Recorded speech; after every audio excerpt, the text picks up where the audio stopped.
এই যে বন্ধুরা কেমন আছো? আশা করি খুব ভালো আছো। আমিও খুব ভালো আছি। গত পরশু কলেজের জন্য বেরিয়ে পড়েছিলাম রেজাল্ট আনতে কলেজ। তো তারপর বাইরে থেকে বেরিয়ে দেখি সামনে একটা আমাদের উচ্ছে গাছ লাগানো হয়েছিল। তো তারপরে একটি উচ্ছে হয়েছে, তাতে আবার পোকা। এসব দেখে তারপর আমি হেঁটে হেঁটে চলে গেলাম, বেশিক্ষণ নয়, একটু হাঁটতে হচ্ছে। তারপরে এসে বাস স্ট্যান্ড চলে এসেছিলো। তারপর অপেক্ষা করছিলাম বাসের।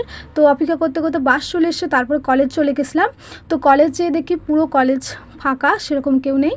আমি আর এক বন্ধু সে বাইরে দিয়ে গেছে, বাকি বন্ধুরা সব চলে এসেছিলো। তারপর রেজাল্ট নেওয়ার পর ক্যান্টিনে এসে আমরা খাচ্ছিলাম। তারপরে গ্রিন টি কোনোদিনও এরা খায়নি, তো গ্রিন টি খাচ্ছিলো। তো তারপরে হাসাহাসি করছিলো। তারপরে এই ক্যামেরার সামনে আসতে যায় না, তো জোর করে ক্যামেরাটা নিয়ে গেছিলাম। তো তারপরে ফাঁকে এসে বাইরের প্রকৃতিটা একটু দেখছিলাম। তারপর সবাই ছবি তুলাতুলি করছিলো। তো ছবি টবি তুলে তারপরে বাড়ির দিকে রওনা দিয়েছিলাম। তো এসে বাস স্ট্যান্ড থেকে নেমে আর বাড়ি যেতে পারি না, এত মুষলধারে বৃষ্টি হচ্ছিল আর জোরে জোরে বজ্রপাত পড়ছিল। তো আমি দোকানের সামনে দাঁড়িয়েছিলাম ছাতার আড়ালে। তারপরে একটু জল থামতে বাড়ি চলে এসেছিলাম। তো বাড়ি এসে তারপরে খাওয়া দাওয়া করলাম। তো ভিডিওটা কেমন হচ্ছে জানান, লাইক কমেন্ট শেয়ার সাবস্ক্রাইব করতে ভুলো না। টাটা।